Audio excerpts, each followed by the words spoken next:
या न्यूज बुलेटिनचे सहप्रायोजक आहेत गोकुळ.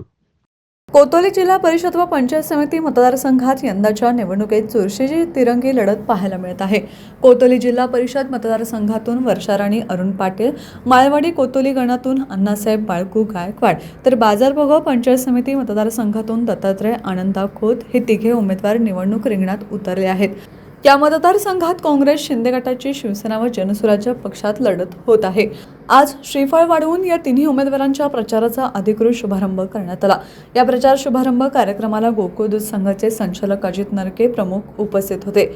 प्रचार सभेत बोलताना अजित नरके यांनी सांगितले की ही निवडणूक केवळ पंचायत समितीची नसून कोल्हापूर जिल्ह्याचे नेतृत्व भविष्यात कोण करणार याचीही निवडणूक आहे. त्यामुळे मतदारांनी योग्य व सक्षम व्यक्तीला मतदान करावे. या प्रचार शुभारंभाला परिसरातील नागरिकांचा मोठ्या संख्येने उत्स्फूर्त प्रतिसाद लाभला. कार्यक्रमास गोकुळचे संचालक अजित नरके, कुंभी कारखान्याचे संचालक पी.डी. पाटील, माजी सरपंच विश्वास चव्हाण, सुरेश पाटील, नितीन हिरडेकर, काटेभोगावचे सरपंच सीमा हिरडेकर, कुंभी बँकेचे संचालक प्रकाश काटकर, युवराज पाटील यांच्यासह अनेक कार्यकर्ते व ग्रामस्थ उपस्थित होते.